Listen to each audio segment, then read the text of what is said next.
আমি আমার রাসূলকে শেষ বিদায়টা আমি নিজেই জানিয়ে দিয়েছি। আমার রাসূল যখন দুনিয়া থেকে বিদায় নেবেন, যখন তার মুমূর্ষ অবস্থা, তিনি কাতরাচ্ছিলেন, যে কোনো মুহূর্তে রাসূল আমার দুনিয়া থেকে বিদায় নেবেন। রবিউল আউয়াল মাসের মৃত্যুর সময়টা ঘনিয়ে এসেছে, যে কোনো সময় মালাকুল মউত চলে আসবে। আমার নবী আস্তে করে আমার ঘরের মধ্যে ঢুকলেন, ঢুকে বলছেন, আয়েশা রে, শরীর তোমার ভালো যাচ্ছে না, আয়েশা তুমি আমাকে আস্তে করে মাথায় একটু পানি দিয়ে দাও। আমি আমার রাসূলকে সুন্দর করে টুলের উপরে বসায় দিলাম, মাথায় পানি ঢালতে নিয়ে হঠাৎ করে টুলের পায়ের নিচে আমার পাটা আটকে গেল, পাটা কেটে রক্তগুলো পানি দিয়ে গড়ে গড়ে যাচ্ছিল। আমার নবীজি হঠাৎ করে দেখতে পেলেন, আস্তে করে উঠতে চাইলেন, রক্ত দেখে বলছেন, আয়েশা আমাকে কেন বললেন তোমার পা তো কেটে গেছে? আম্মা জান আয়েশা বলেন, হে রাসূল, আমার পা কেন, আপনাকে সম্মান করতে গিয়ে কলিজাটাও ছেড়ে দেব, আমার কোনো আপত্তি নাই। আমি আয়েশা রাসূলকে শেষ বিদায় জানিয়ে দিয়েছি। আমার নবীজি আমার ঘরের মধ্যে ঢুকলেন, ঢুকে বলছেন, আয়েশা আমাকে কোনো বালিশ দিবা না, তোমার উরুটা আমাকে বিছায়া দাও। আমি আয়েশা উরুটা বিছায়া দিলাম। নবীজি আমার উরুতে মাথা রেখে আরাম ফরমাচ্ছিলেন। আজান হয়ে গেল। আজান হওয়ার সঙ্গে সঙ্গে রাসূল বলছেন, আয়েশা রে, আজান যেহেতু হয়ে গেছে, আমি মসজিদে যেতে চাই, আমার বেলাল তো আজান দিল। এই কথা বলে যখন তিনি ওঠার জন্য চেষ্টা করলেন, আর পারলেন না, মাথা ঘুরে তিনি পড়ে গেলেন। মাথা ঘুরে চক্কর মেরে যখন পড়ে গেলেন, বললেন, আয়েশা আমার বুঝার জামাতে নামাজ হবে না।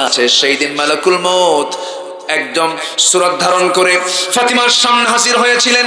দরজা যখন বন্ধ করে দিয়েছেন, রাসূল বলছেন, তুমি কার জন্য দরজা লাগাচ্ছ? কাব্বা আসমান জমিন বরাবর চেহারা, কে যেন সামনে দাঁড়ানো ভয় পাচ্ছি।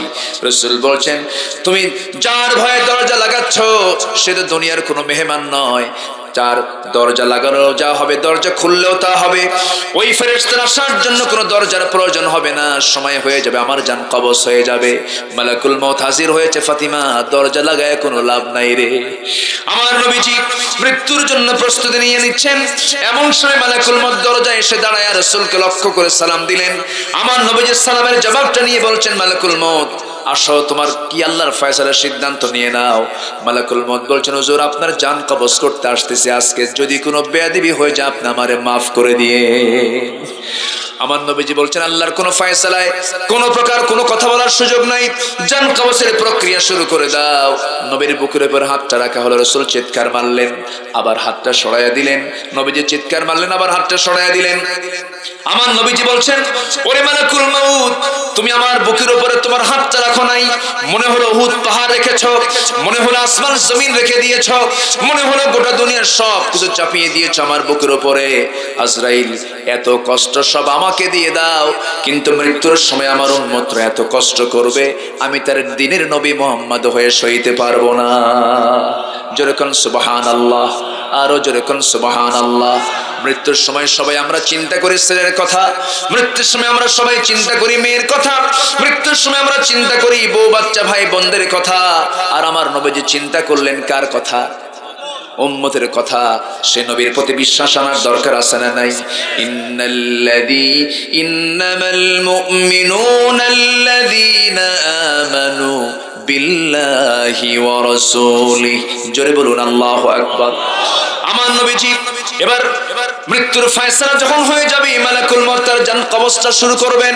এমন সময় নবীজি ফাতিমাকে সর্বশেষ একটা শব্দ বলে দিলেন, ফাতিমা শোনো, আমার মনে হয় মৃত্যুর সময়টা ঘনিয়ে এসেছে, আমার উম্মতকে একটা লাস্ট মেসেজ তুমি জানিয়ে দেবে, আমার উম্মতরা যেন 5 ওয়াক্ত নামাজ যেন কখনো না ছেড়ে দেয়। জোরে বলে সুবহানাল্লাহ। সর্বশেষ কথা কি বলেন? বলেন কয় ওয়াক্ত নামাজ? সর্বশেষ কথা কি? 5 ওয়াক্ত নামাজ। আম্মা জান আয়েশা বলেন, আমি নিজেকে ধন্য মনে করি রাসূল তার জীবনের শেষ কথাটা আমার সঙ্গী বলেছেন। এই 9টি কারণে শ্রেষ্ঠত্বের কথা আম্মা জান আয়েশা বলেছেন। সেই আম্মা জান আয়েশা কি ওই মুনাফিকের বাচ্চারা বাপের বাড়ি পর্যন্ত পাঠাতে বাধ্য হয়ে গেল।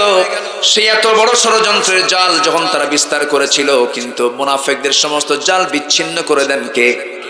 আসতে বলবেন না কে? আমার নবীজি এখন করলেন কি? মাত্র কয়েকটা দিন চলে গেল, 40 দিন যখন পার হয়ে গেছে, সরাসরি আয়াত নাজিল হয়ে গেছে। আম্মা জান আয়েশার সার্টিফিকেট আল্লাহ পাক নিজেই দিয়ে দিচ্ছেন, ইন্নাল্লাযীনা জাউ বিল ইফকি উসবাতুম মিনকুম। আল্লাহ তাআলা সুন্দর করে প্রমাণ স্বরূপ জানায় দিলেন, হে রাসূল, আয়েশার ব্যাপারে যারা এই সমস্ত প্রপাগান্ডা গুলো করেছে সম্পূর্ণ একটা বাবা ছাড়া কিছুই নাই, মিথ্যা কথা। আমার নবীজির আনন্দ দেখে কে। এখন একটা বিষয় এখান থেকে প্রমাণিত হলো, রাসূল কি গায়েব জানতেন? আস্তে কোন কেন, আস্তে কোন কেন? রাসূলকে যা জানাতে হতো তিনি জানতেন, কিন্তু গায়েব রাসূল নিজে জানতেন। গায়েব জানবেন কে? আমার দেশের পীর সাহেবরা কিন্তু গায়েব জানে, জানে না? আবার টিয়া পাখি নিয়ে বসে থাকে সিরাজগঞ্জের মোড়ে, আছে না নাই? আছে না, এরকম আছে না? পৃথিবীর কোন মানুষ গায়েব জানবে না। গায়েব জানবেন কে? আল্লাহ তাআলা। গায়েবের মালিক কে? আল্লাহ। আমার ভাইয়েরা, আমার নবীজি যখন আয়াতটা পেলেন আনন্দ দেখে কে দৌড় মেরে চলে গেলেন শ্বশুর বাড়ি। কার বাড়ি? শ্বশুর বাড়ি চলে গেলেন। শ্বশুর বাড়ি গিয়ে ডাকতেছেন, আয়েশা, আয়েশা, হুমায়রা কোথায়? তাড়াতাড়ি আসো।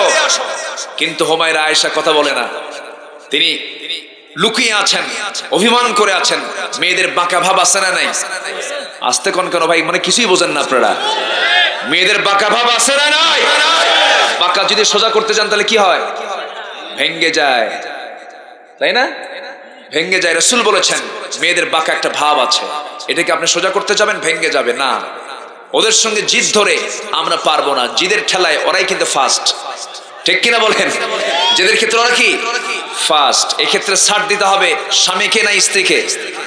দেখছেন অনেকে মনে মনে কয় বউকে, এরকম চিন্তা করতেছেন নাকি? আমার রাসূল চলে গেলেন, চলে যাওয়ার পর আস্তে করে ডাক দিচ্ছেন, আসে না। সামনে পেলেন, আয়েশা, তোমার জন্য আল্লাহর আয়াত নাজিল হয়ে গেছে। জোরে কোন সুবহানাল্লাহ। এখন মা আম্মা জান আয়েশা উত্তর দিচ্ছেন, আমি মাইকের আওয়াজ এরকম কেন? কই মাইক হলো কোথায়? মাইকের আওয়াজ এরকম যদি হয় এটা কোনো কথা নাকি? কোথায় মাইক হলা? আমার দিকে তাকান। তো বেশি জোরে বলার দরকার নাই, বেশি জোরে বলে তো হার্ট স্ট্রোক করে মরে যাবে। হ্যাঁ আসেন, দেখো না তুমি কি অবস্থা। সম্মানিত ভাইয়েরা, আম্মা জান আয়েশা বলতেছেন যে আমি ইব্রাহিমের আল্লাহর প্রশংসা করি। কার আল্লাহর? বলেন কার আল্লাহ? রাসূল বললেন, আয়েশা তোমার কিন্তু রাগ এখনো কমেনি। কেন? তুমি ইব্রাহিমের আল্লাহ কও কেন? সরাসরি আল্লাহ বলতে পারো না? সুবহানাল্লাহ বলবেন না? রাগটাও ছিল কত ব্যালেন্স, কত স্বাভাবিক রাগ তিনি করেছেন, বুঝাচ্ছেন আমি একটু রাগ করে আছি। রাসূল সুন্দর করে হুমায়রা বলে, ও লাল টুকটুকে মহিলা, আসো। মেয়েদের কি একটু প্রশংসা করলে বেজার হয় না খুশি হয়? বেজার হয় না খুশি হয়? হয়তো আজকে আপনার বউটা খুব রাগ করছে, ব্যাগ ট্যাগ ভরায় বলতেছে সংসার করবই না, তালাক দে। এরকম মহিলা আছে না নাই? দে তালাক, থাকলাম না। এরকম মহিলা আছে না নাই? সেটা নাই মনে হয় আছে। হয়তো খুব রাগ করছে, এদিকে 4-5টা ছেলে মেয়েও আছে। এখন কি করবেন আপনি? খুব রাগ, শেষ পর্যন্ত ব্যাগ হাতিয়ে নিচে যাচ্ছেই চলে, পিছনে আস্তে করে বলবেন, ময়না, কি কথা কি বুঝলেন? দেখবেন যে আমি ঠান্ডা হয়ে গেছে। তুমি কি চাও? আগামীকালকে আমি তোমার জন্য ঢাকা যাব, আপন জুয়েলার্স থেকে তোমার জন্য পেটা স্বর্ণের 2 ভরি একটা চেন আনবো, আর তোমার জন্য ইসলামপুর থেকে 2 জোড়া জুতা আনবো এবং সুন্দর টাঙ্গাইলের শাড়ি আনবো। দেখবেন যে ব্যাগ পড়ে গেছে, ঠিক কিনা বলেন? পরে কিচ্ছু আনবেন না, দিবেন না, গুনাহ হবে না। কি কথা কি বোঝা গেল? এখন এটা কিন্তু হায়ার অ্যান্টিবায়োটিক, এটা জীবনে 2-1 হতে পারে, ঘন ঘন দিলে কিন্তু রোগী বাঁচবে না। এটা জীবনে 2-1 হতে পারে, কিন্তু ঘন ঘন এটা দেওয়া যাবে না। আল্লাহ রাসূলকে দিয়ে কি না করার নাই সব কিছু শিখিয়েছেন। আল্লাহ তুমি আমাদের রাসূলের প্রতি ঈমান আনার তৌফিক দিয়ে দাও, আল্লাহর প্রতি ঈমান আনার তৌফিক দিয়ে দাও। আল্লাহ রাব্বুল আলামিন প্রতিটি বান্দাকে প্রতিটি রাকাতে, প্রতিটি সালাতে, প্রতিটি ওয়াক্তে এই সোজা পথের জন্য দোয়া করতে বলেছেন, যে দোয়াটা করাটা হলো ওয়াজিব। লা সালাতা ইল্লা বিফাতিহাতিল কিতাব। সূরা ফাতিহা ছাড়া নামাজই কবুল হবে না, যতই কমন মনে হোক না কেন, কিন্তু সূরা ফাতিহা আপনাকে আবশ্যিকভাবে পড়তেই হবে।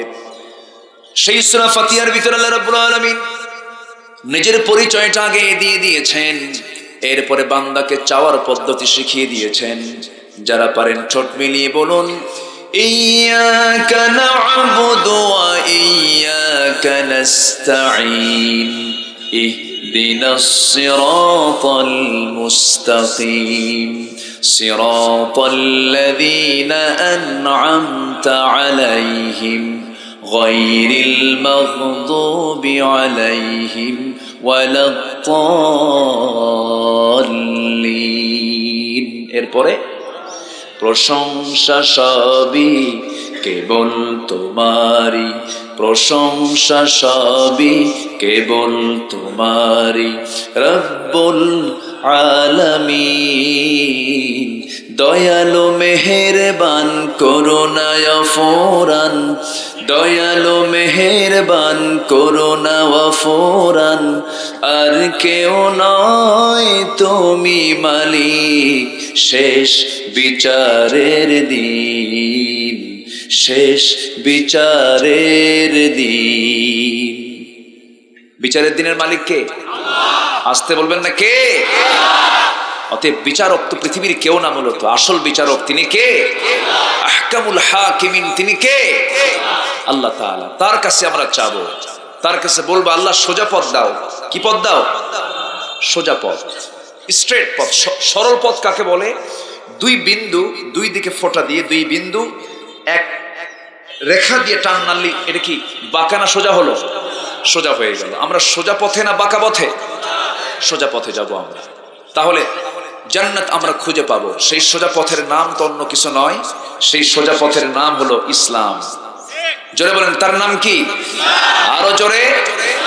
দুঃখ লাগে আমার দেশের মানুষ, শুধু আমার দেশ না গোটা পৃথিবীর অধিকাংশ মানুষের যদি চেতনা আজকে ধর্মের প্রাধান্য থাকতো, ধরেন হিন্দু ভাইরা হিন্দু ধর্মকে যদি প্রাধান্য দিতেন জীবন চলার পথে, খ্রিস্টান ভাইরা খ্রিস্ট ধর্মকে যদি প্রাধান্য দিতেন জীবন চলার পথে, বৌদ্ধ ভাইরা যদি বৌদ্ধ ধর্মকে প্রাধান্য দিতেন জীবন চলার পথে, আজকে গোটা পৃথিবীতে কোনো অশান্তি থাকতো না। কোন ধর্ম মিথ্যা কথা বলে, মিথ্যা কথা বলতে বলে? কোন ধর্ম হানাহানি, মারামারি, খুন, ধর্ষণ, চাঁদাবাজি করতে বলে? তাহলে এখান থেকে প্রমাণ হলো গোটা পৃথিবীর অধিকাংশ মানুষ ধর্মের কাজ করে না করে না? আসতে কোন কেন? করে কি করে না? কই করে? অধিকাংশ মানুষ করে না। যদি করত তাহলে আজকে এই চিত্র হতো না। এই ওঠে কেন? সমস্যা নাকি? বাচ্চা আছে, ঠিক আছে, ওনার ছুটি আছে। আর কারো বাচ্চা আছে নাকি? বাচ্চা থাকবে মায়ের কাছে, আজকে দেখি বাপের কাছেও আছে। জি আলহামদুলিল্লাহ। জি আমার দিকে তাকান। আমি কথাটা একটু বোঝার চেষ্টা করেন। আমরা মানি ধর্মটাকে, কিন্তু ধর্মটাকে মানি আমরা আবশ্যিকভাবে নয়, গুরুত্ব দিয়ে নয়, পরিপূর্ণরূপে নয়। আজকে যদি আমরা আমাদের দিন ইসলামকে পরিপূর্ণরূপে গ্রহণ করতাম, আজকে কি অশান্তি থাকতো? আজকে অশান্তি থাকতো? মসজিদে জুতা চোর যায় না? মুসল্লিয়া ঢোকার সময় জুতা নিয়ে ঢোকে না জুতা থুয়ে ঢোকে? তাহলে মসজিদেও টেনশন আছে না নাই? সেজদার দিকে নজর না জুতার দিকে নজর? বলেন কিসের দিকে নজর? বাজারে গেলে সাইকেল দেখে একবার বাজার করে, সাইকেল দেখে একবার বাজার করে। হঠাৎ করে যদি সাইকেল দেখা মিস হয়, সাইকেল নাই। আমি কি ভুল বলতেছি? কেন? তাহলে কি আমরা ধর্ম পরিপূর্ণরূপে মেনে চলি? মেনে চলি? আমার দেশে নামাজি বেশি না বেনামাজি বেশি? বলেন বলেন বলেন বলেন। আমার দেশের মানুষ বেশি না চোর বেশি? সবচেয়ে বড় চোর কে? বলেন সবচেয়ে বড় চোর কে? নামাজটা। এখন বলেন মানুষ বেশি না চোর বেশি? এই তো। তাহলে আমরা কোথায় প্র্যাকটিস করি? সম্মানিত ভাইয়েরা, একটু কান লাগান, একটু মনোযোগ দিয়ে শুনুন। আজকে গোটা পৃথিবীর অধিকাংশ হিন্দুরা তাদের হিন্দুত্বকে বাদ দিয়ে, মানে আমাদের নিজস্ব ধর্ম, সব ধর্মের মানুষই ধর্ম বাদ দিয়ে আমাদের সবচেয়ে বড় ধর্ম হয়ে গেছে রাজনৈতিক দল। হিন্দু তার হিন্দুত্ব বাদ দিতে রাজি আছে, খ্রিস্টান তার খ্রিস্টানি বাদ দিতে রাজি আছে, বৌদ্ধ তার বৌদ্ধত্ব ছাড়তে রাজি আছে, মুসলমান তার ইসলাম ছাড়তে রাজি আছে, কিন্তু রাজনৈতিক দল ছাড়তে রাজি নয়। এরকম আছে না নাই? কিন্তু না, সব ছাড়বো, কিন্তু ইসলাম নিয়ে কোন আপিল কেউ করলে এটা ছেড়ে দেওয়া যাবে? আমার কথা বোঝা যায়? তাহলে আমরা চলবো বাঁকা পথে না সোজা পথে? আসতে বল, বাঁকা পথে না সোজা পথে? সোজা পথে। আল্লাহ দাঁড়াতে বলছেন, দেখেন কি সুন্দর করে। আল্লাহ রাব্বুল আলামিন বলেন ফাআকিম ওয়াজহাকা লিদ-দীনি হানিফান ফিতরাতাল্লাহিল্লাতী ফাতারান-নাসা আলাইহা লা তাবদীলা লিখালকিল্লাহ যালিকাদ-দীনুল কাইয়্যিম ওয়ালাকিন্না আকসারান-নাসি লা ইয়ালামুন। জোরে বলি আল্লাহু আকবার। তুমি তোমার চেহারাকে আল্লাহমুখী করে নাও, একনিষ্ঠভাবে আল্লাহর দ্বীন ইসলামকে গ্রহণ করে নাও। আল্লাহর দ্বীনের কোনো পরিবর্তন হবে না। আল্লাহর দ্বীনকে তুমি ইখলাসের সাথে গ্রহণ করে নাও। এই ক্ষেত্রে কোনো কন্ডিশন করতে যেও না। আমার দেশে এমনও হাজি আছেন, এমনও মুসল্লি আছেন, হজ করেন প্রত্যেক বছর, নামাজ পড়েন 5 ওয়াক্ত, মসজিদে গিয়ে তাকবীরুল্লাহর সাথে আবার সুদেরও কারবার করেন। এরকম তো লোক নাই? আসতে বলবেন না, আছে না নাই? এখন আমি যদি এই সমস্ত কথাগুলো বলতে যাই, সুদখোর কি ভালো আমার কথায় কি খুশি হবে নাকি? আসতে কোন কেন? এই চান্সে কেউ উঠবেন না, কিন্তু উঠলে ভাববো ওটা সুদ খায়। কেউ যাবেন না? বসেন সবাই।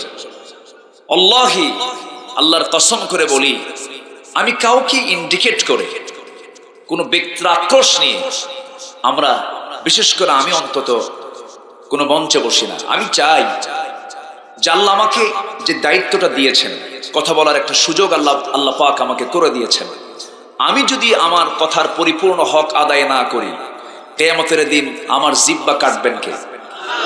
আসতে বলবেন না কে? সেই মামলার বাদী হবেন আপনারা।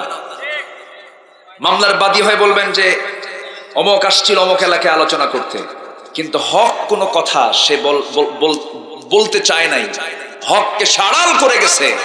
সেই মামলার বাদী আপনি হয়ে মামলা দিবেন, আর আমার জিহ্বা কাটবেন কে? আল্লাহ। অতএব আমাকে ব্যক্তির চেহারা দেখে কথা বলতে হবে না, আল্লাহর হুকুম দেখে কথা বলতে হবে। কার হুকুম দেখে? অতএব কোরআন যেদিকে যাবে আমরা সেদিকে যাব। কার গায়ে লাগলো আর কার গায়ে লাগলো দেখার কোনো বিষয় নয়। সুদখোর, সুদ খাবা, আর আমি বলবো আল্লাহ তুমি সুদে বরকত দাও। আমার দেশে তো সিনেমা উদ্বোধনে হুজুরা দোয়া করে, এরকম হুজুরও আমার দেশে আছে। আছে না নাই? সিনেমা উদ্বোধন হবে, সেখানে প্রডিউসার, অ্যাক্টর, মানে প্রযোজক, নায়ক নায়িকা সবাই, মানে কলাকুশলীর সবাই বসে আছে।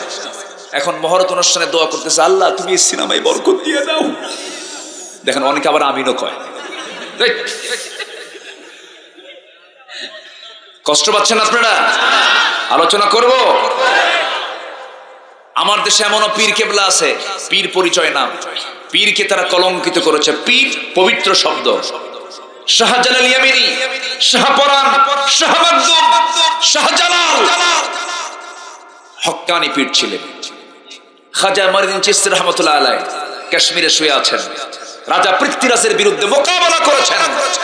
ঘোড়ার পিঠে চড়ে হাতে তরবারি নিয়ে গোটা ভারতবর্ষে ইসলামকে কায়েম করেছেন।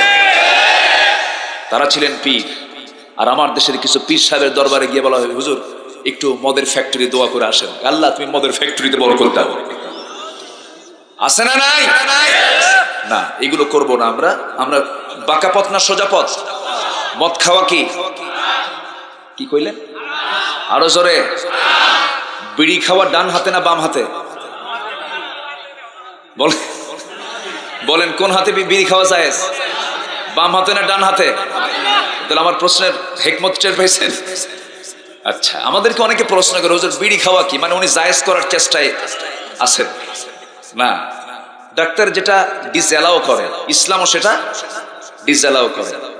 যেটা আপনার শরীরের জন্য ক্ষতিকর সেটাই হারাম। সেটাই কি হারাম।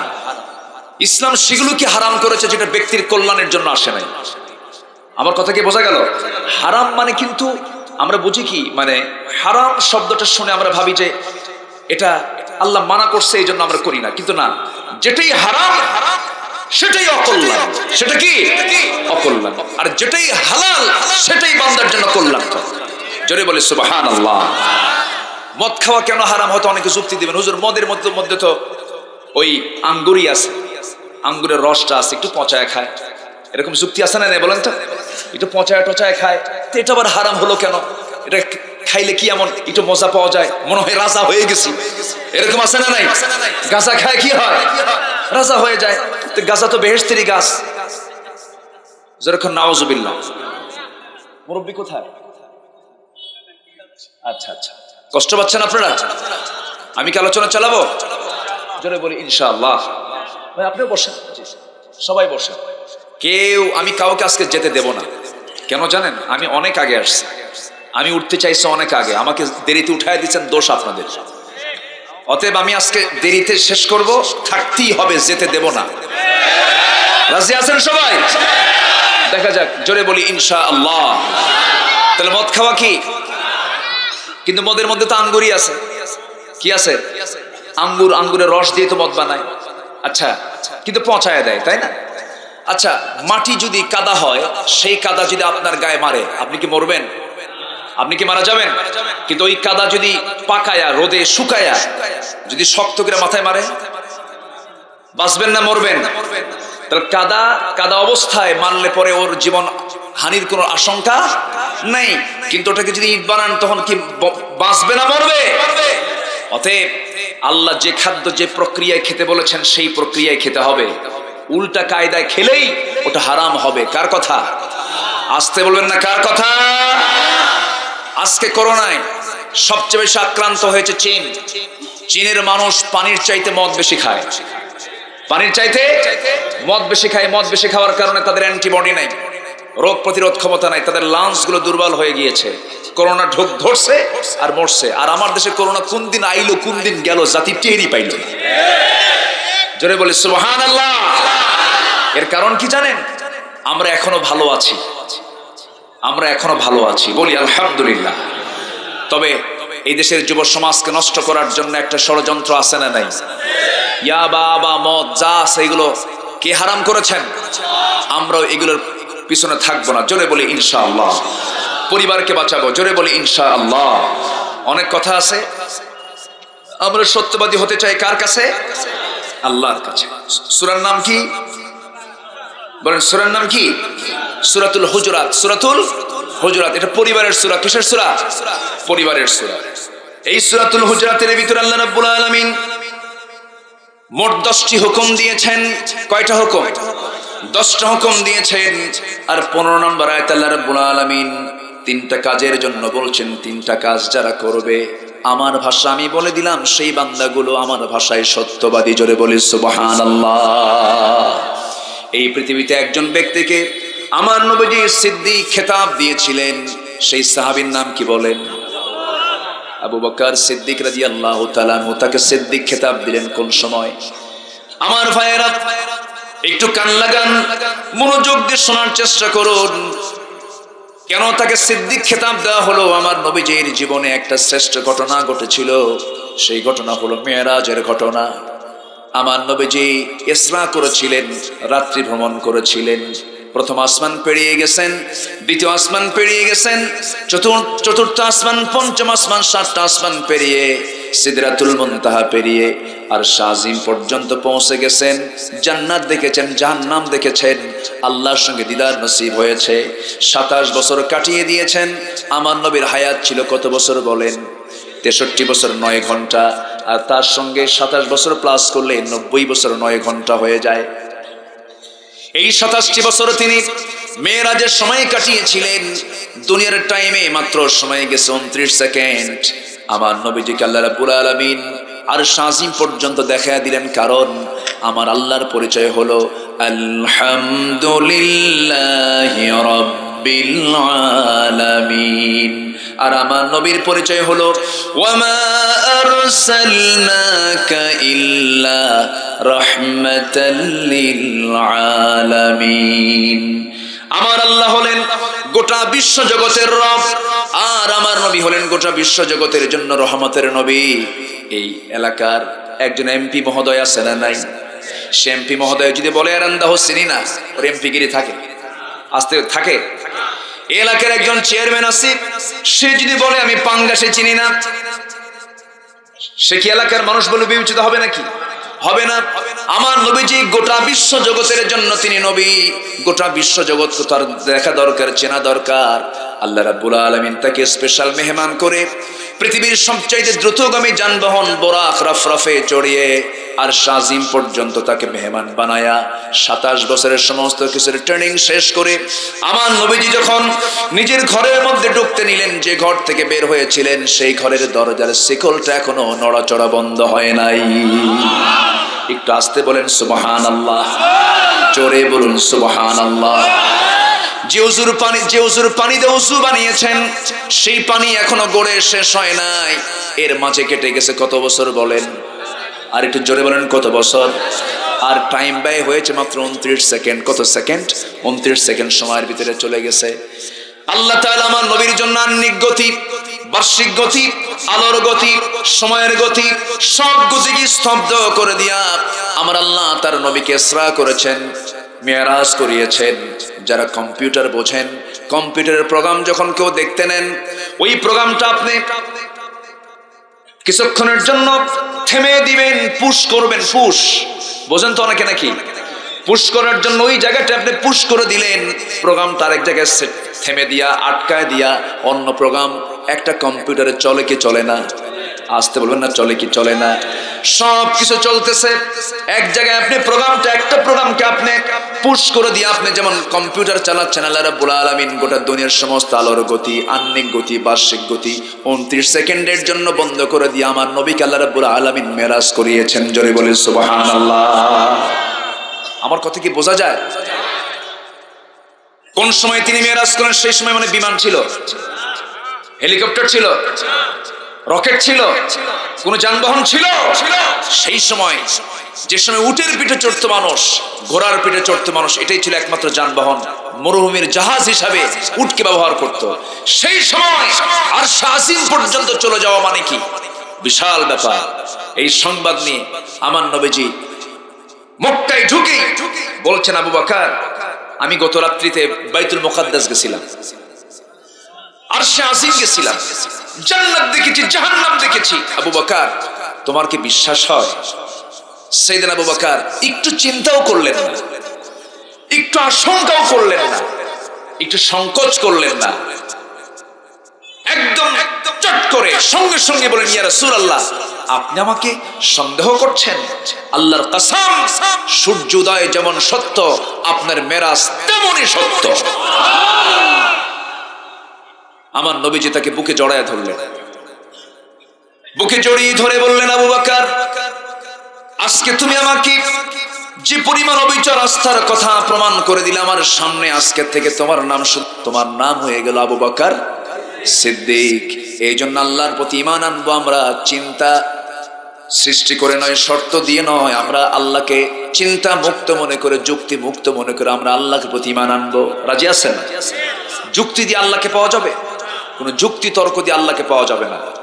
আমরা আল্লাহকে খুঁজে নিয়েছি দলিল দিয়া। কি দিয়া? দলিল দিয়া। কষ্ট পাচ্ছেন নাকি আপনারা? দুই একজন করে উঠতে চাচ্ছেন, কি করি? এত রাতে কি ওয়াজ হয়? এই ওঠো কেন বাবা, বসো। আমি কি চালাবো আলোচনা? চালাবো। যদি কেউ একটু উঠতে নেয় একটু টান দিয়ে বসায় দিবে। রাজি আছেন সবাই? বলবেন কনে যাও, বলবেন কি কি কি বলবেন? কনে যাও গাদা বলবেন। বসো, হ্যাঁ ঠিক আছে না? আমি পারছি না, ভাষা পারছি না আপনারটা। যে কনে যাও গাদা, বসো। জি বসো, হ্যাঁ বসো না, বসো। হ্যাঁ ঠিক আছে। আপনাদের ভাষার সাথে আমার খুব হৃদয়ের একটা টান আছে, বলি আলহামদুলিল্লাহ। আমি বগুড়াকে ভালো পারি বলতে। কত যে ভাষা আছে পৃথিবীতে আল্লাহই জানে। এই তো গত পরশুদিন কক্সবাজার ছিলাম, ওদের ভাষা তো খুব সহি, তাই না? খুব সহি ভাষা না? নোয়াখালী আরো জটিল, খুব জটিল ভাষা। ওরা শব্দ শেষে, সব শব্দ শেষে ক্যান লাগায়। বছর 15 আগে এক মাহফিলে গেলাম, আমি বসলাম ঘরে, একজন এসে বলতেছে, হুজুর ভালো আছেন কেন? আমি কই ভালো আছি কেন, এটা কোনো প্রশ্ন হলো না? আমি ভালো থাকবো না? কিছুক্ষণ পর আবার বলে, হুজুর ভাত খাবেন কেন? দাওয়াত দিয়ে যদি প্রশ্ন করে ভাত খাবেন কেন, এ তো না খেয়ে মরার উপায়। কিছুক্ষণ পর বলে, হুজুর আমার জন্য দোয়া করবেন কেন? তখন বুঝতেছে হ্যাঁ এদের ভাষাই হলো কেন। এরা শেষে কেন শব্দটা লাগায় দেয়। এটা একটা ওদের ভাষার গহনা, ভাষা গহনা।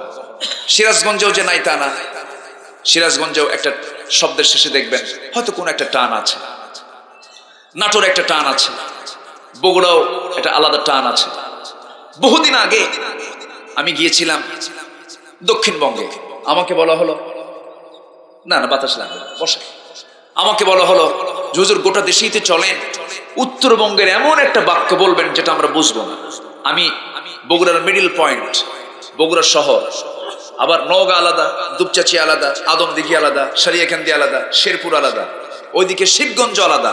বগুড়ার ঠিক মূল শহরের রিক্সাওয়ালার একটা বাক্য আমি রেডি করে বললাম, কে রে তুই আলুতে আলু ওয়াক্কেলি আলু। কি বুঝতেছেন কি আপনারা? এখন এটা বলার পর উনি আমার দিকে চেয়ে আসেন, বলতেছে যে এটা আবার কি হলো।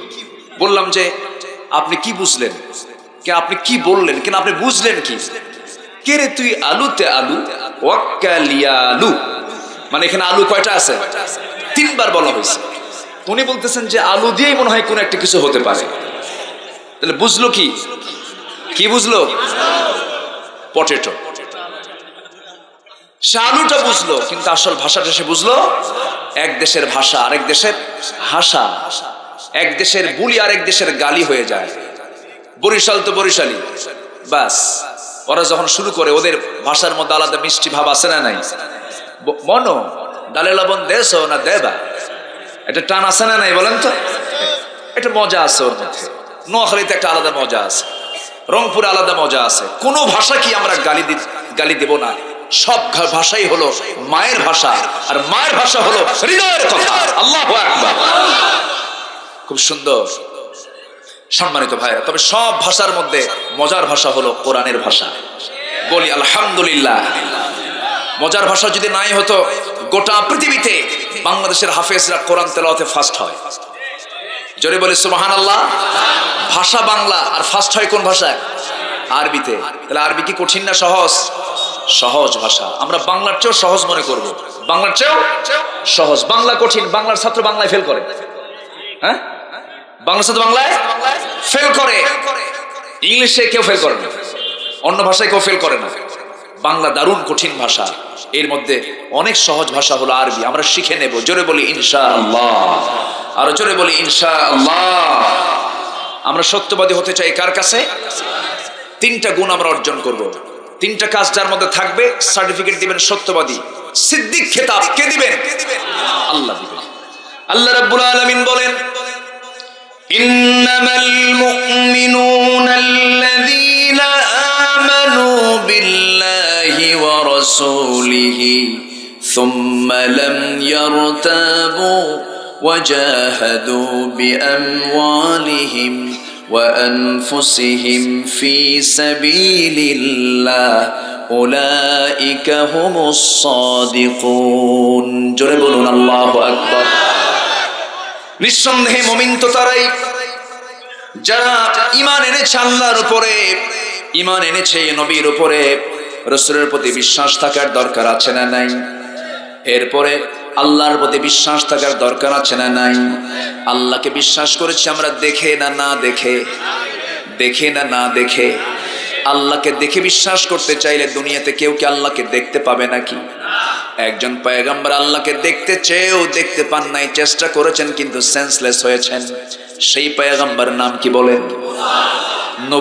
নবী পর্যন্ত যদি দেখতে না পারে, আমরা কি দেখতে পাবো নাকি? এই চামড়ার চক্ষু দিয়া আমরা আল্লাহকে কখনো দেখতে পাবো না। তবে তিনি জিদ ধরেছিলেন, আল্লাহ তোমার সঙ্গে শুধু কথাই হয়, একটু দেখি, অডিও কল না, একটু ভিডিও কল মারি। কি কথা কি বোঝেন নাই? শুধু অডিও কলে কথা বলি তোমার সাথে, একটু ভিডিও কলে তোমাকে দেখতে চাই। আল্লাহ বললেন, না না, ভিডিওর অপশন এই দুনিয়াতে নাই, তোর সঙ্গে ভিডিওর অপশন হবে জান্নাতের মধ্যে। যেরকম সুবহানাল্লাহ। সেই দিন ডাইরেক্ট তোমার সঙ্গে আমার সাক্ষাৎ হয়ে যাবে। মুসা আমাকে দেখতে পাবে না, কিন্তু উনি এমন একজন নবী ছিলেন যা বলতেন তা করে ছাড়তেন। আল্লাহকে পর্যন্ত বলে ফেলেন, আল্লাহ তোমাকে দেখবই, হর্ষই লাগাই দিয়েছেন। লান তারানি, আমাকে কখনো দেখতে পাবে না মুসা, দেখবই। আল্লাহ বলেন তুর পাহাড়ে আয়। তুর পাহাড় ছিল 900 মাইল দূরে। মুস্কি মুস্কি হাসি মেরে বলে, আল্লাহ তোমার তো মতলব বুঝতে পারছি, আশেপাশে কত পাহাড় আছে, 900 মাইল দূরের পাহাড়ের নাম নাও, ভাবছো আমি যাব না, আমিও কম না শেষরা, আমি দৌড়ে যাবো, জোরে কোন সুবহানাল্লাহ। প্রেম থাকলে তখন কি রাস্তা কি বেশি দূরের মনে হয়? প্রেমিকের বাইরে যদি আমেরিকাও হয়, 7 সাগর 13 নদী পাড়ি দিয়া তবু যেতে, দেখছেন, তাও ঠিক। সম্মানিত ভাইয়েরা, আমরা প্রেমিক বানাবো কাকে? আমার বন্ধুকে। আমার প্রেম হবে মূলত কার সাথে? 1 নম্বর প্রেম হবে কার সাথে? আল্লাহর সাথে। আল্লাহর সঙ্গে প্রেম হলে দুনিয়ার কোনো নোংরামি তার মধ্যে আসবে না। আর আল্লাহর সঙ্গে প্রেম নাই, দুনিয়ার নোংরামি আসে না নাই? গাছের গোড়ায় গোড়ায় জোড়ায় জোড়ায় সিরাজগঞ্জ কলেজের সামনে দিয়া, গার্লস স্কুলের সামনে দিয়া কিছু কিছু যুবক ছেলে এতিম বাচ্চার মতো ঘোরাফেরা করে, মনে হয় বাপও নাই মাও নাই। গার্লস স্কুলের সামনে দিয়ে যখন মেয়েটা বের হয়, পিছন দিয়ে বলে, শোনো 3 দিন হলে খাই না আমি। এরকম পরাণ জোরানো কিছু আছে না নাই? এগুলো প্রেম, কিন্তু এগুলো হলো ক্ষণিকের প্রেম, ঠুনকো কাচের মতো, আজ আছে কাল নাই। কিন্তু আল্লাহর সঙ্গে প্রেম আজও আছে, কালকেও আছে। মুসা করেছেন কার সঙ্গে প্রেম? আল্লাহ, আমি তোমাকে দেখতে চাই।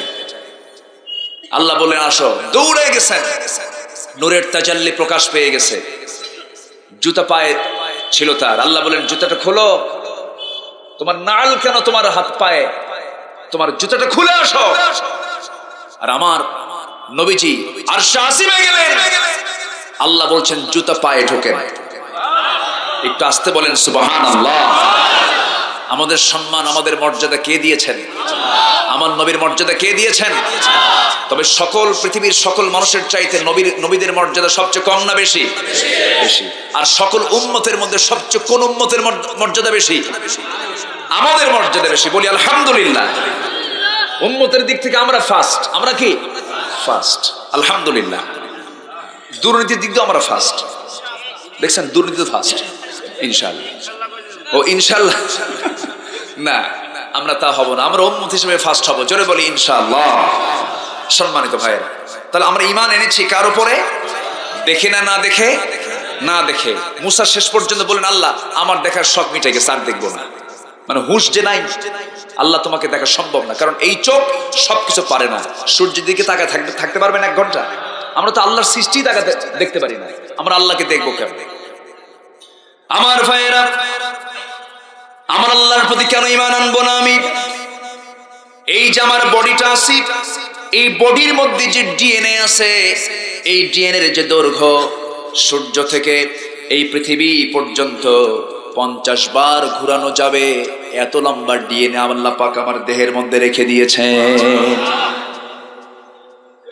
এই ডিএনএ তে যে ইনফরমেশন আছে, তা যদি লিপিবদ্ধ করা হয় 900 খণ্ডের বিশালাকার এনসাইক্লোপিডিয়ার সমান হয়ে যাবে, যেখানে প্রতিটি খণ্ডের পৃষ্ঠ হবে 500।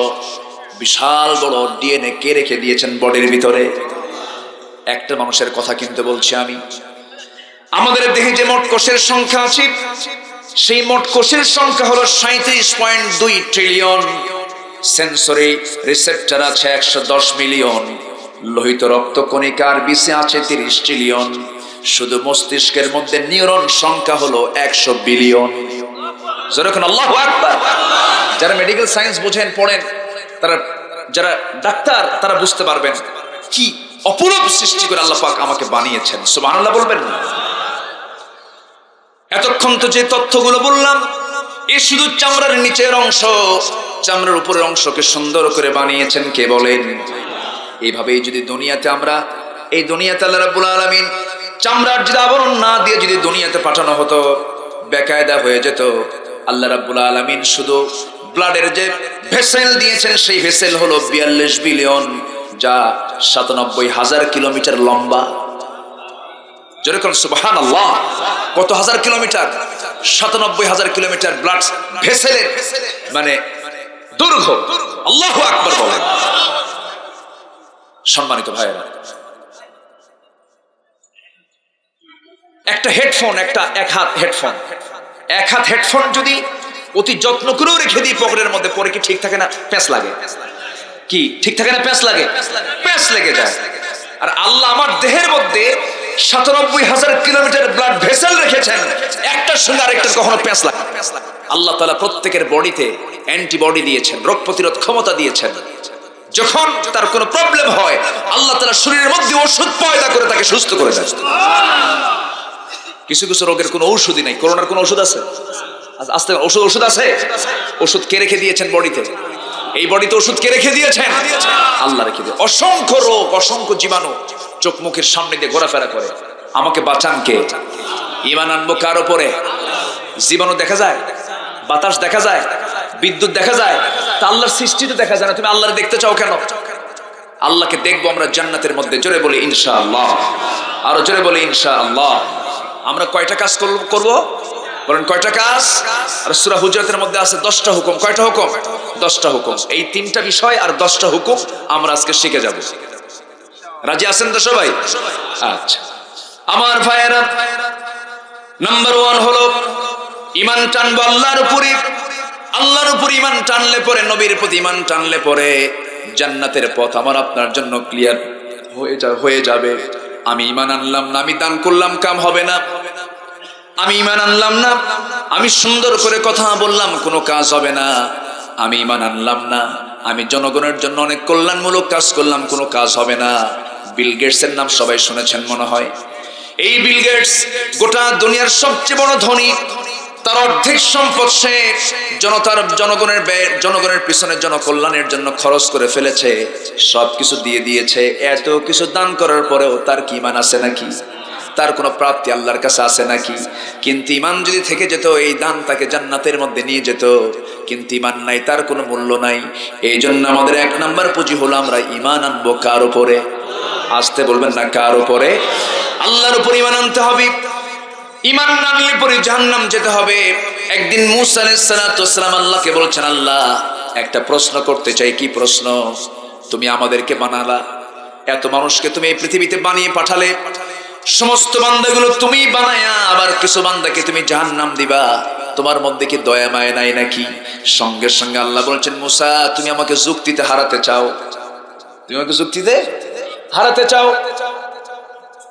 আমি বান্দাকে বানাইছি, আমি বান্দাকে জাহান্নামে দেব। হ্যাঁ, তোমার যুক্তি তো এটা মারাত্মক যুক্তি। এটা কেমন করে হলো? যখন মূসা আল্লাহকে প্রশ্ন করছেন, তোমার মধ্যে কি মায়া দয়া নাই? আল্লাহ বলছেন, মূসা এটার জবাব মুখ দিয়ে শুধু বললে হবে না, তোমাকে প্র্যাকটিক্যাল বুঝাই দিতে হবে। থিওরিক্যাল দিলে হবে না, তোমাকে প্র্যাকটিক্যাল বুঝাই দিচ্ছি। এরপর আল্লাহ বললেন, মূসা এই মুহূর্তে তুমি কিছু গমের বীজ নিয়ে নাও। কিছু গমের, কি বলে বীজ বলে না, কি বলে দানা, কিছু গমের দানা হাতের মধ্যে নিয়ে নাও। হাতের মধ্যে নিয়ে জমিতে এটাকে ছিটায় দাও। গমের আবাদ করো, গম ছিটায় দাও। গম হয়ে গেল। এলাকায় গম হয়তো নাকি? গম যখন ছিটায় দেওয়া হলো, গম ধীরে ধীরে উদ্ভিদ আকারে বড় হতে লাগলো। গমের আবাদ যখন হয়ে গেল, পেকে গেল, ম্যাচিউরড হয়ে গেল, যখন পেকে গেল, সেই সময় মূসা আলাইহিস সালাম নিজে কাঁচি দিয়ে কেটে কেটে গমগুলো নিয়ে চলে আসছেন। নাড়াগুলো থেকে গেল, আবার কিছু গম জমিতেই থেকে গেল। সব গম কি নিয়ে আসা সম্ভব নাকি? নিয়ে আসা সম্ভব নয়। যারা গমের আবাদ করেন তারা বুঝতে পারবেন। যখন তিনি বাড়িতে সবগুলো গম নিয়ে আসেন, কিছু গম জমিতে থেকে গেল, নাড়াগুলো থেকে গেল, আগুন দিয়ে জ্বালায়া দিলেন। আগুন দিয়ে জ্বালায়া দেওয়ার সঙ্গে সঙ্গে আল্লাহ বলছেন, মূসা তুমি নিজে আবাদ করে আবার সে আবাদে তুমি আগুন দিয়ে জ্বালায়া দিলা কেন? এবার বলছে, আল্লাহ যে গমগুলোতে আমি আগুন দিয়ে জ্বালায় দিয়েছি সেই গমের কোনো কাজ নাই, সেই গাছের কোনো কাজ নাই। অকাজের জিনিসগুলোকে আগুন দিয়ে জ্বালায় দিয়েছি, যেগুলো গম, যেগুলো কাজের গম, সেগুলো বাড়িতে নিয়ে আসছি।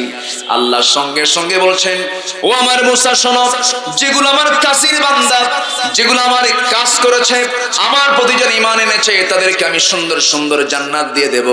আর যে সমস্ত কাজ বান্দাগুলো আমার কাজের বান্দা নয়, সেই সমস্ত অকাজের বান্দাগুলোকে আগুনে জ্বালায়া জাহান্নামে ঢুকায় ফেলবো। কি আমার কথা কি বোঝা গেল? আমরা অকাজের বান্দা হব না কাজের বান্দা হব? অকাজের বান্দা না কাজের বান্দা? কাজের বান্দা আমাকে আপনাকে হতে হবে। 1 নম্বর কাজ হলো আমাকে ঈমান আনতে হবে আল্লাহর উপরে। ঈমান যখন আনবো, ঈমান আনার সঙ্গে সঙ্গে বিপদ মুসিবত কম না বেশি? আসতে বলবে না, বিপদ মুসিবত কম না বেশি?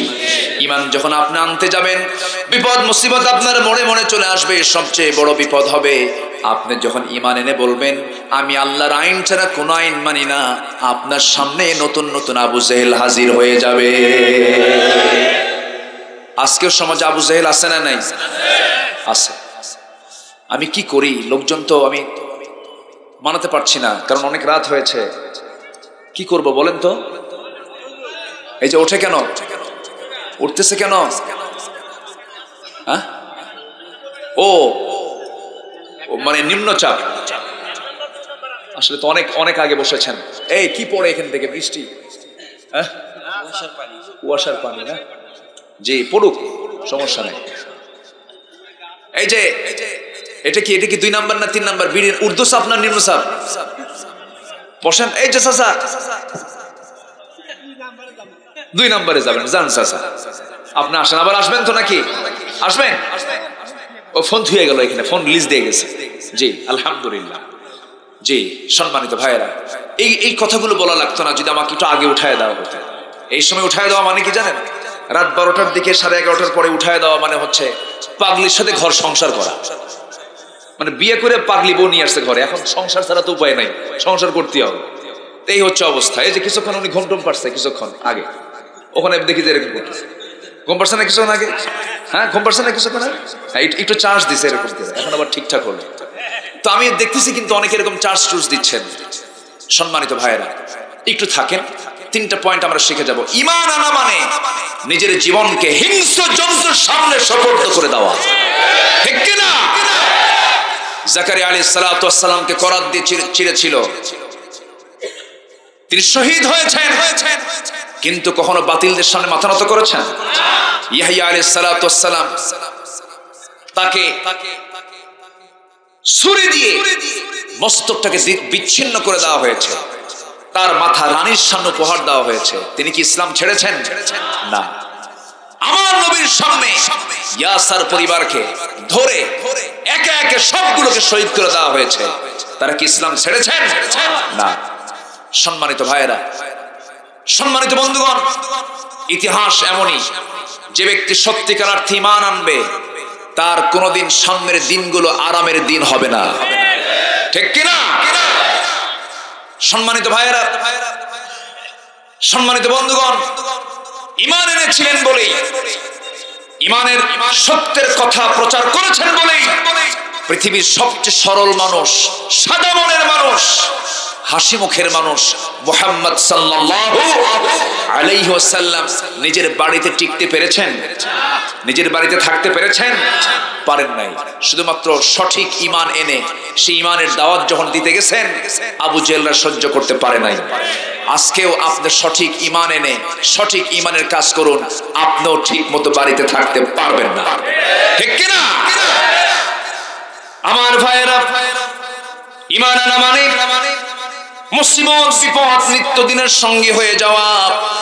আমার নবীজি 40 বছর পর্যন্ত সবার কাছে ভালো ছিলেন, কিন্তু 40 বছর পর নবুয়ত যখন পেলেন, যখন তিনি বললেন আশহাদু আল্লা ইলাহা ইল্লাল্লাহ ওয়াহদাহু লা শারীকা লাহু ওয়া আশহাদু আন্না মুহাম্মাদান আবদুহু ওয়া রাসূলুহু, এই সাক্ষ্য যখন দিয়ে দিলেন, এই সাক্ষ্য দেওয়ার সঙ্গে সঙ্গে ঘরের ভিতর থেকে প্রথমে তার আপন চাচা আবু লাহাব, গ্রামের চাচা না, নিজের ঘরের চাচা, নিজের আপন চাচা, নিজের বাবার ভাই আবু লাহাব সঙ্গে সঙ্গে বলে ফেললো, মুহাম্মদ তুই আমার বাপ দাদার ধর্মে চুনকালি মেরে দিলি, না না, তোর ধ্বংস হয়ে যাক। আমার ভাইয়েরা, যে আবু লাহাব রাসূলকে ধ্বংস কামনা করলো, সে আল্লাহ তাআলা সে আবু লাহাবের জন্য একটা গজবের সূরা দিয়ে দিলেন। আল্লাহর কখনো সহ্য হয় নাই, আমার আল্লাহ তাআলা সঙ্গে সঙ্গে পাল্টা জবাব দিয়ে দিয়েছেন, সঙ্গে সঙ্গে পাল্টা জবাব জানিয়ে দিয়ে বলছেন, হে রাসূল, আপনাকে যে আবু লাহাব গালি দিল, আমি তার বিরুদ্ধে তার নামে একটা সূরা নাজিল করে দিলাম, রহমতের না গজবের? রহমতের না গজবের? ঠিক আজকের সমাজেও যদি কোন ব্যক্তির মুখ থেকে আমার আল্লাহর বিরুদ্ধে, নবীর বিরুদ্ধে একটা কথা বের হয়ে আসে, আমরাও তাদেরকে নাম ধরে গালি দেব, ঠিক কিনা? রাসূলকে যারা গালমন্দ করে, রাসূলকে নিয়ে যারা বাজে উক্তি করে, রাসূলকে নিয়ে যারা কটু কথা বলে, এরা কি বুদ্ধিজীবী? এরা কি বুদ্ধিজীবী হতে পারে? এরকম কিছু কুলাঙ্গার আমার দেশে আছে না নাই? আসতে বলবেন না, আছে না নাই? এই জাতীয় লোকদের মুখ থেকে বের হয় এদেশের আবহমান কাল ধরে চলে আসা লোকসঙ্গীত, যাত্রা, নাটক, থিয়েটার এগুলো চলে আসতেছিল শতাব্দীর পর শতাব্দী ধরে, এগুলো আজকে হারিয়ে যাবার পথে। এই হারিয়ে যাবার পথে সবচেয়ে বড় বাধা নাকি তাদের কাছে ওয়াজ মাহফিল। যারা ওয়াজ মাহফিলকে বাধা মনে করে এরা টাটকা মুনাফিক, এদের সঙ্গে কোনো আপোষ করা যাবে না। ওই সমস্ত মুনাফিকদের বিরুদ্ধে লড়াই করতে রাজি আছেন কারা কারা? হাত উঁচু করে দেখান মুসলমান।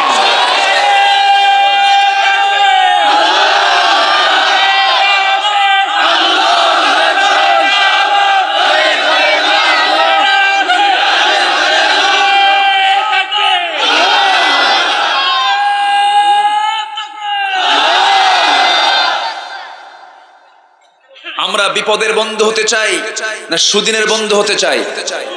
বলেন, দুর্দিনের না সুদিনের? বিপদের বন্ধু না আনন্দের বন্ধু? বিপদের বন্ধু হচ্ছে আসল বন্ধু।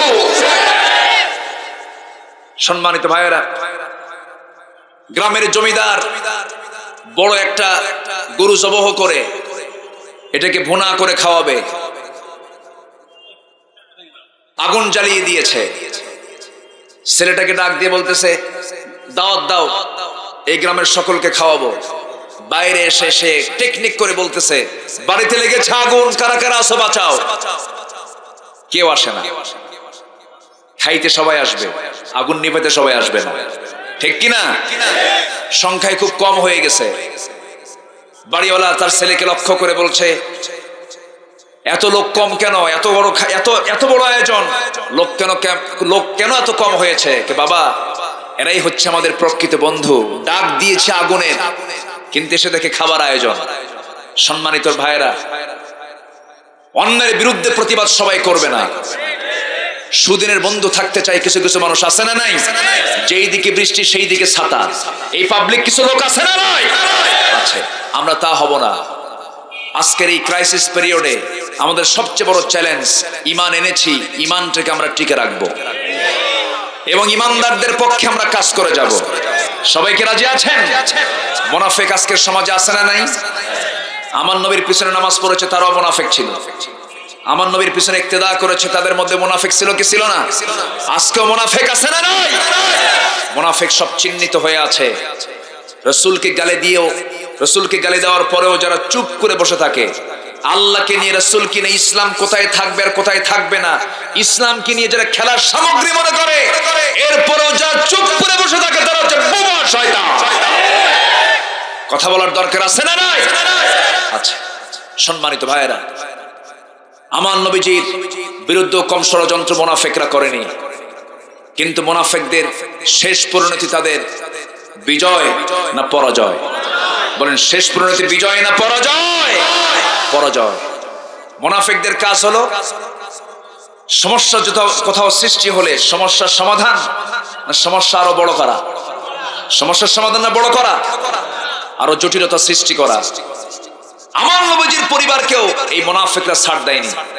আমার নবীজি কোন এক অভিযান থেকে ফেরত আসার পথে, আম্মা জান আয়েশা সিদ্দিকা সেই অভিযানে ছিলেন। ফেরত আসার সময় উটের পিঠে তিনি হাওদার মধ্যে বসা ছিলেন। হঠাৎ করে তিনি বললেন, আমার প্রকৃতির চাপ এসেছে, আমাকে নামিয়ে দাও। তিনি উটের পিঠ থেকে, হাওদা থেকে, পালকি থেকে নেমে আড়ালে চলে গেলেন শৌচ কার্য করতে। আসতে তার দেরি হলো। উনি খুব চিকন ছিলেন, মানে হাওদার মধ্যে থাকতেও সে ওজন, না থাকলেও সে ওজন। আসতে দেরি হয়ে গেছে। এসে দেখেন কেউ নাই। যিনি দায়িত্বরত সাহাবী, তিনি পালকিটা উটের পিঠে চড়ায় নিয়া সব চলে গেছে। আম্মা জান আয়েশা একা পড়ে গেছেন। তিনি কি করবেন?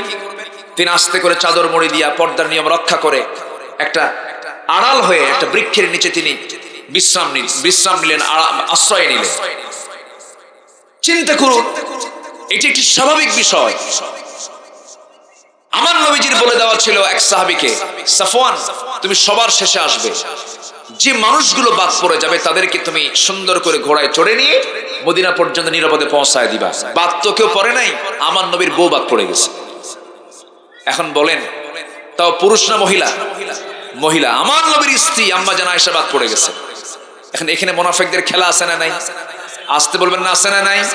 কিছু কিছু বুড়া চাচা আছে, চার দোকানে বসে খেলে পান খায় আর চা খায় আর গিবত করে, আছে না নাই? আচ্ছা, সম্মানিত ভাইরা, আমার নবীজি চলে আসলেন, কিন্তু কিছুক্ষণ পর শুনলেন যে আম্মা জান আয়েশা নাই, বাদ পড়ে গেছে।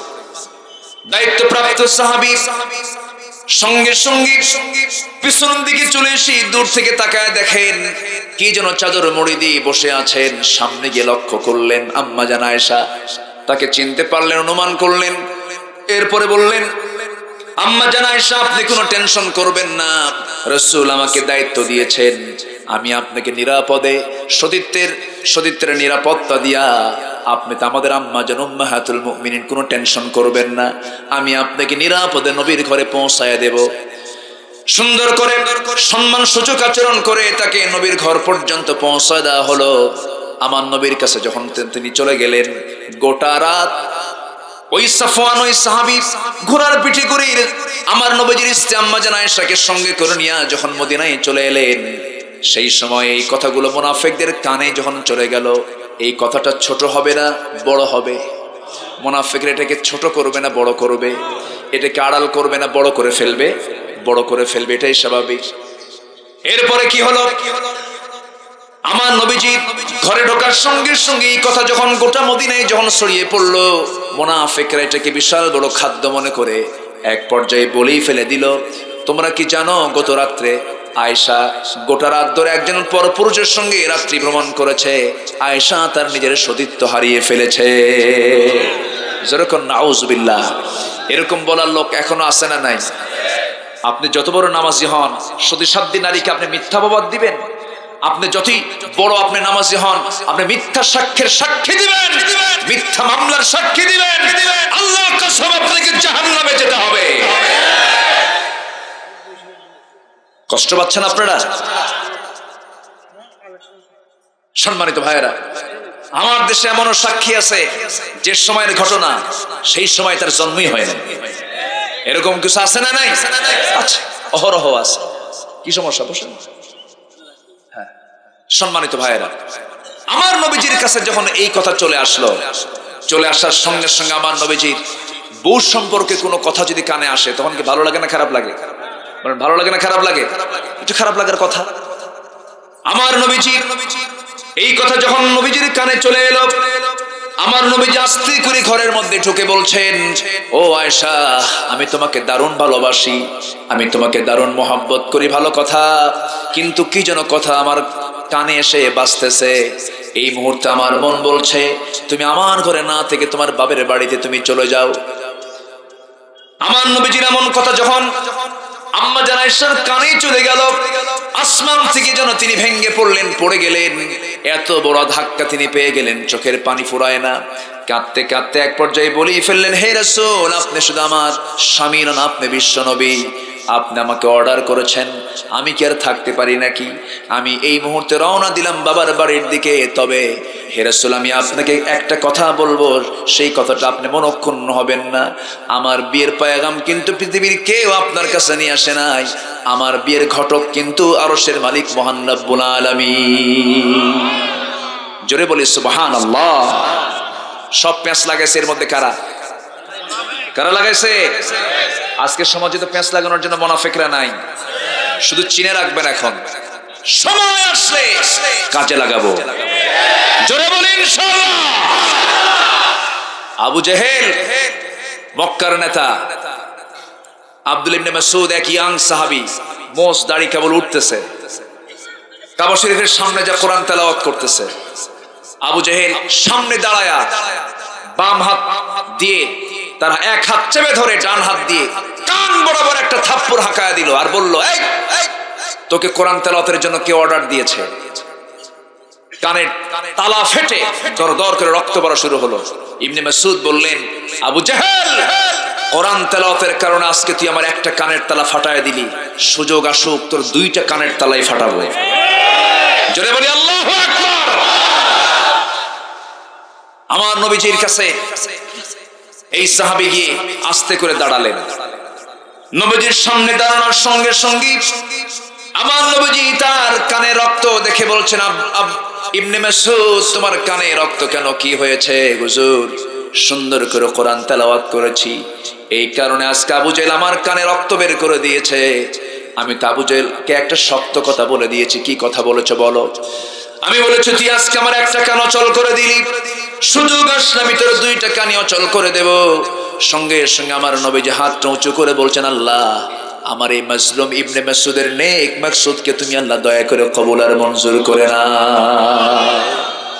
আবু জেহেল মরছে তার হাতেই শেষে। অনেক লম্বা কথা।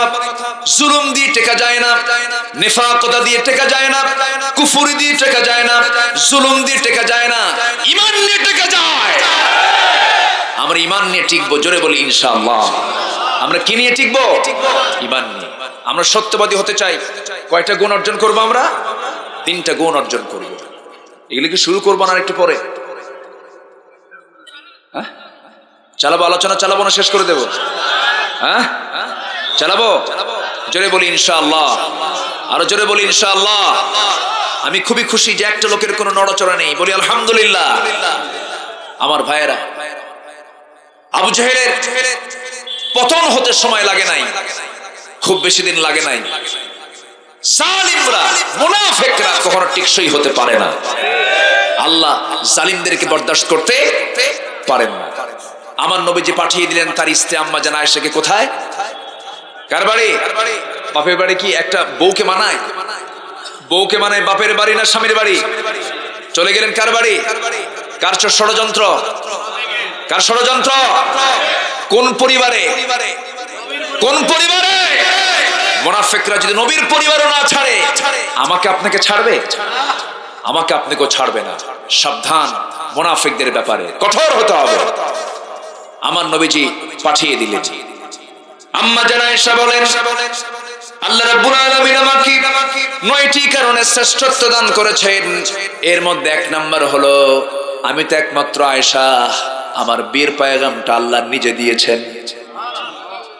নাম্বার 2 হলো 9 বছর আমার বিয়ে হয়েছে, 13 বছরে নববধূ হয়ে নবীর ঘরে পদার্পণ করেছে। নাম্বার 3 হলো আমি জিব্রাইলকে নিজের চোখে দেখেছি। নাম্বার 4 হলো আমি নবীর সঙ্গে একই বিছানায় ঘুমিয়ে পড়েছি, একই কাতার নিচে শুয়ে থাকা অবস্থায় ওহী নাজিল হয়েছে, আমি সরাসরি তা পর্যবেক্ষণ করেছি। নাম্বার 5 হলো আমি আমার নবীর মুখে বলতে শুনেছি, সুরিত খাবার যেমন শ্রেষ্ঠ খাবার, আমার স্ত্রীর মধ্যে সবচেয়ে শ্রেষ্ঠ স্ত্রী হলো আমার আয়েশা। জোরে বলি সুবহানাল্লাহ। নাম্বার 6 হলো আমি একমাত্র স্ত্রী, আমার নবীর জীবনের সবচেয়ে কম বয়সী এবং কুমারী স্ত্রী, আর বাকি স্ত্রীগুলো সব বিবাহিতা ছিলেন এবং আল্লাহ তাআলা আমাকে বিয়ে করার জন্য আল্লাহ নিজে অর্ডার দিয়েছেন। নাম্বার 7 হলো আমার উদ্দেশ্য করে আল্লাহ তাআলা সরাসরি কোরআনে কারীমের মধ্যে কয়েকটা আয়াত নাজিল করেছেন। তায়াম্মুমের আয়াতটা আমার জন্যই নাজিল হয়েছে, আমাকে কেন্দ্র করে নাজিল হয়েছে। আমি নিজেকে গর্বিত মনে করি। নাম্বার 8 হলো ফজর পড়বেন সবাই? সবাই ফজর পড়ার নিয়ত আছে তো? ফজর পড়বেন কারা কারা দেখে হাত তোলেন। বলি আল্লাহ ইয়া রহমান ইয়া রহিম, আমাদেরকে 5 ওয়াক্ত সালাত আদায় করার তৌফিক তুমি আল্লাহ দিয়ে দাও। জোরে বলি আমিন, আরো জোরে আমিন, আরো জোরে আমিন। হাত নামান। বাড়িতে আম্মা আব্বা আছে না নাই? মাদের পর্দার দরকার আছে না নাই? পর্দার বিষয়ে মাদেরকে আমরা সজাগ রাখবো। মা যদি পর্দায় না থাকে, মেয়ে যদি পর্দায় না থাকে, দায়ী হবে কে? না, মেয়ে যদি পর্দা না করে দায়ী হবে বাপ, বউ যদি পর্দা না করে দায়ী হবে স্বামী। কি কথা কি বোঝা গেল? আর দায়ুস লা ইয়াদখুলুল জান্নাহ, দায়ুস কখনো জান্নাতে যাবে না। তাহলে ওই মেয়ের জন্য, ওই মার জন্য, ওই বউয়ের জন্য আমাকে আপনাকে কোথায় যেতে হবে? জাহান্নামে যেতে হবে। তাহলে আমাদের দায়িত্ব আছে না নাই? দায়িত্বটা নিজের কাঁধে নিয়ে পর্দার বিষয়ে আমরা সর্বোচ্চ সতর্ক থাকবো। জোরে বলি ইনশাআল্লাহ। আসুন আমরা সময় ক্ষেপণ না করি, অনেক রাত হয়েছে, ফজরের দিকে তাকিয়ে আমরা এখন সোজার দোয়ার দিকে। আপনি দোয়াটা করে দেন, আপনি দোয়া করেন। হ্যাঁ আমি করবো। আল্লাহুম্মা আমিন। রব্বানা যালামনা আনফুসানা